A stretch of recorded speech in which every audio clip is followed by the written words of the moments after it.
അയ്യോ അങ്ങനെ എണ്ണൊന്നുമില്ല.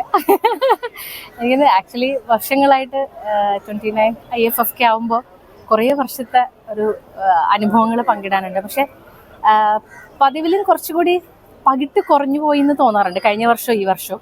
എനിക്കൊന്നും അത് ഇവിടുത്തെ കലാപരിപാടികൾ നമ്മൾ അങ്ങോട്ടേക്ക് ഷിഫ്റ്റ് ചെയ്തപ്പോൾ ഉണ്ടായ ഒരു ചേഞ്ച് ആയിരിക്കും മേ ബി. കാരണം എല്ലാ പ്രായത്തിന് അപ്പുറത്തേക്ക് എല്ലാ പ്രായത്തിലുള്ളവരും ഒരുപോലെ എൻജോയ് ചെയ്യുന്ന ഒരു സവിശേഷത ഉള്ള ഒരു ഫെസ്റ്റിവലാണ് ആക്ച്വലി IFFK എന്ന് പറയുന്നത്.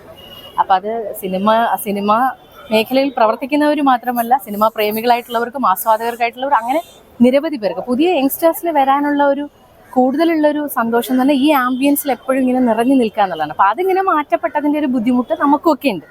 നമ്മളൊക്കെ ഇവിടെ ഒരു ഉത്സവത്തിൻ്റെ മാനസികാവസ്ഥയിലാണ് എപ്പോഴും നിൽക്കുക.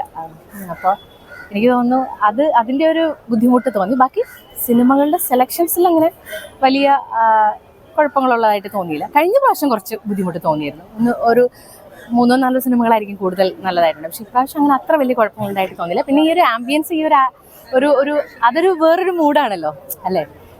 അത് പുതിയ കുട്ടികളും ഒരുപാട് വർഷങ്ങളോളം IFFKയിൽ വന്ന് എൻജോയ് ചെയ്യുന്നവരും ഒക്കെ കൂടെ ഒരുമിച്ച്, പിന്നെ ഞങ്ങൾ കുറേ പേര് ഒരുമിച്ച് കാണുന്നൊരു സമയമാണിത്. അതിൻ്റെ ഒരു എക്സൈറ്റ്മെൻറ്റും സന്തോഷവും അത് മറ്റൊന്നാണ്. സോ അപ്പോൾ എല്ലാവർക്കും ഒരുപാട് ആളുകൾ IFFK എന്ന് പറയുന്ന ഈ ഫെസ്റ്റിവലിലേക്ക് ഓടിയെത്തട്ടെ. ഒരുപാട് കുട്ടികൾ ക്രിയേറ്റിവിറ്റിയിലേക്ക് കൂടുതൽ പങ്കുചേരട്ടെ. നല്ല സിനിമകൾ ആസ്വദിക്കട്ടെ. പുതിയ സിനിമകൾ ഉണ്ടാവട്ടെ. പുതിയ പ്രോജക്റ്റ് ഒരെണ്ണം ഒരു മൂവിയാണ്. അതൊരു തമിഴ് മൂവിയാണ്. അപ്പോൾ അത് ശ്രീലങ്കയിലുള്ള ഒരു മൂവിയാണ്. അപ്പോൾ അതൊരു നെക്സ്റ്റ് മന്ത്. ബാക്കി സീരിയൽ പ്രോജക്ട്സുകൾ ഒരെണ്ണം ഓൺഗോയിങ് പോയിക്കൊണ്ടിരിക്കുന്നു.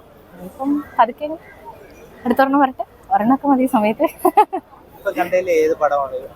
എനിക്ക് കഴിഞ്ഞ ദിവസം അതായത് 16-ാം തീയതി ഞാൻ കണ്ടൊരു മൂവി നല്ലതായിട്ട് തോന്നി. പേരൊക്കെ നോക്കേണ്ടി വരും. നല്ലൊരു സ്ത്രീയുടെ ഭയങ്കര ഇമോഷൻസ് ഉള്ളൊരു മൂവിയായിരുന്നു.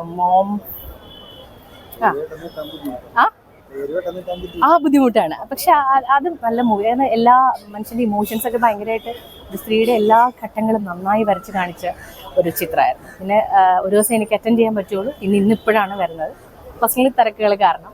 മുമ്പൊക്കെ എല്ലാ ദിവസവും നമ്മളിവിടെ വരുമായിരുന്നു. അതാണ് ഞാൻ പറഞ്ഞത്, ഈ ഒരു ആംബിയൻസ് ചേഞ്ച് ആയതിൻ്റെ ഒരു പ്രശ്നം കൂടി ഉണ്ട്. ട്രിവാൻഡ്രം, ഞാൻ ബേസിക്കലി ട്രിവാൻഡ്രം. അതാണ് ഞാൻ പറഞ്ഞത്, നമുക്കിതൊരു ഉത്സവമാണ്. അയ്യോ വെറുതെ ഞാൻ ബിഗ് ബോസിൽ പോവില്ല. അത് എല്ലാ വർഷവും പ്രഡിക്ഷൻ ലിസ്റ്റ് വരും. അപ്പം ഞാൻ വിചാരിക്കും പ്രഡിക്ഷൻ ലിസ്റ്റിലൊക്കെ കിടന്ന് ഇങ്ങനെ കുറച്ച് നാളിങ്ങനെ എല്ലാവരും നമ്മളിവിടെ ജീവനോടെ ഉണ്ടെന്നുള്ളതൊരു ഇതുണ്ടല്ലോ. ഓക്കെ, അപ്പം അത് സന്തോഷം. ഞാൻ ബിഗ് ബോസിലൊന്നും പോവില്ല. ഇല്ല, ഞാൻ പോവില്ല എന്ന് അവർക്കും അറിയാം. വെറുതെ അവരെന്തിനാ, ഞാൻ പോവില്ല. അത് മോശമായിട്ടല്ല കേട്ടോ. നമുക്ക് ഓരോരുത്തർക്കും ഓരോ ടേസ്റ്റ് അല്ലേ. നമ്മളെല്ലാവരും എല്ലാത്തരം സിനിമകൾ ചെയ്യോ നമ്മുടെ ആസ്വാദന രീതി എനിക്ക് പറ്റുന്ന ഒരു പ്ലാറ്റ്ഫോം അല്ല അത്. അതുകൊണ്ട് അവരെയും കൂടെ ബുദ്ധിമുട്ടിക്കുന്നതിനെ പിന്നെ ഒരാഴ്ച പോയി ഇറങ്ങി വരണം. ആളുകളെല്ലാം തെറിവിളിക്കണം. ആവശ്യത്തിന് തെറിവിളി ഇൻസ്റ്റാഗ്രാമിലൂടെ ഒക്കെ കിട്ടുന്നുണ്ട്. ഇനി ഇതൊരു വലിയ സംഭവമാക്കി തെറിവിളി മേടിക്കണ്ടല്ലോ, വയ്യാത്തോണ്ടാ. അപ്പൊ സന്തോഷം എല്ലാവർക്കും. എല്ലാരും ഉണ്ടല്ലോ. നമ്മളൊറ്റയ്ക്ക് വന്ന് ഇറങ്ങിയാലും ഇവിടെ എല്ലാവരും ഉണ്ടല്ലോ. സോ അതാ ഞാൻ പറഞ്ഞിങ്ങനെ എല്ലാവരും ഒരുമിച്ച് കാണുന്ന